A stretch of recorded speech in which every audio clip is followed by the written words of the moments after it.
फिर एक organisation I. उन लोगों ने फिर लड़कियों को मार मार के पीट पीट के ये बोला कि अगर तुम पूरा बुर्का नहीं पहनोगी और आंखें भी नहीं दिखनी चाहिए। देखिए वहाँ पे जाली वाला बुर्का, कई जगह पे इतना दिखता है आंखें, वो भी नहीं, यानी तुम कुछ नहीं, तुम्हारी आंखें भी नहीं दिखनी चाहिए तुम्हें, जेल की तरह।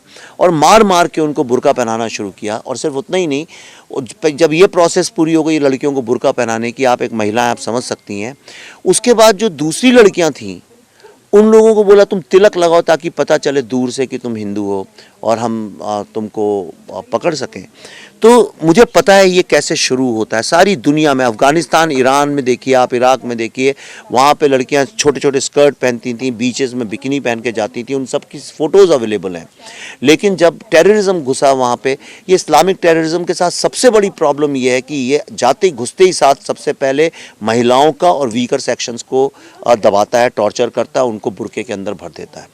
और फिर सारे जो मेल हैं, पेट्रियार्की जो है वो टेक ओवर कर लेती है और बंदूकों के सहारे फिर ना तो आपको गाने की आज़ादी है, ना डांस करने की आज़ादी है, ना कविता लिखने की आज़ादी है, ना एक्टिंग करने की, आपसे सारी आज़ादी छीन ली जाती है। और धीरे धीरे वहाँ से आर्ट, लिटरेचर सब खत्म हो जाता है और सिर्फ बंदूकों के राज में वही लोग रह पाते हैं जो उन बंदूकों के ऑर्डर को मानते हैं। इसलिए मैं इसके अगेंस्ट हमेशा आवाज़ उठाता हूँ। That's the reason. चलो कोई बात नहीं, चलिए धन्यवाद। देखिए कई बार क्या होता है कि कश्मीर के साथ समस्या ये हो गई कि कश्मीर में बात बहुत हुई about the genocide, murders, rapes, उसके बारे में बात बहुत हुई। पर जिन लोगों के साथ ये हुआ, जिनके साथ ये मर्डर हुआ, जिनके साथ ये रेप हुआ, जिनके साथ ये सब कुछ हुआ, उनसे किसी ने बात नहीं करी। और जब हम और पल्लवी जी निकले ये बात करने उन लोगों से, आप यकीन नहीं करेंगी कि टूटे हुए दिलों की आवाज़ एकदम अलग होती है। टूटे हुए दिल बोलते नहीं, उनको सुना जाता है। और ये मैंने सीखा कि जब मैंने उनसे बात करनी शुरू की तो यानी मेरे जीवन का एक हिस्सा टूट गया। समझ लीजिए जैसे क्रैश हो गया, कंप्यूटर क्रैश हो जाता है, मैं भी क्रैश हो गया कि हमने सारा टाइम उसको एक पॉलिटिकल नज़रिए से देखने में बिता दिया। पर कहानी तो इंसानों की थी, उनके दर्द की थी। उनकी माँ को मारा गया, बाप को मारा गया, बच्चों को कुचला गया, कहानी तो उस बारे में थी।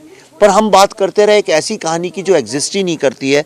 और इतना धोखा दिया है हमने देश के लोगों को, पिछले 30-32 साल में इतना धोखा दिया है, मेरा दिल पीड़ा से भर जाता है। और इसलिए मुझे ऐसा लगा, मुझसे अभी किसी ने पूछा कि इसके लिए कौन जिम्मेदार है, मैंने कहा मैं जिम्मेदार हूँ। और ये फिल्म मेरा प्रायश्चित है, क्योंकि मैं एक फिल्म मेकर हूँ, मैं एक राइटर हूँ। जब ये हुआ था तो मैंने क्यों नहीं कलम उठाई और कुछ लिखा, क्यों नहीं मैंने फिल्म बनाई।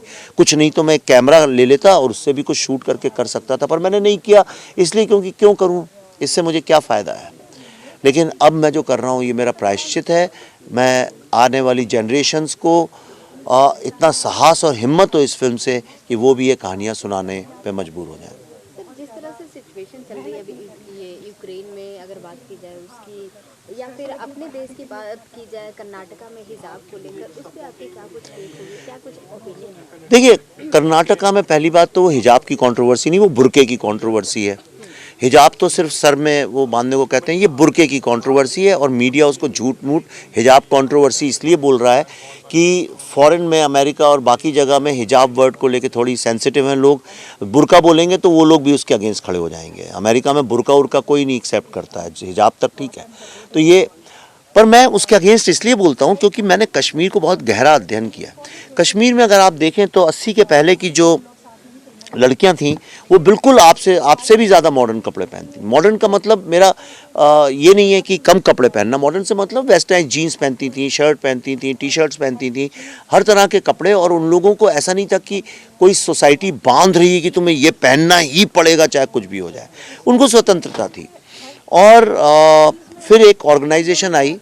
उन लोगों ने फिर लड़कियों को मार मार के पीट पीट के ये बोला कि अगर तुम पूरा बुर्का नहीं पहनोगी और आंखें भी नहीं दिखनी चाहिए। देखिए वहाँ पे जाली वाला बुर्का, कई जगह पे इतना दिखता है आंखें, वो भी नहीं, यानी तुम कुछ नहीं, तुम्हारी आंखें भी नहीं दिखनी चाहिए तुम्हें, जेल की तरह।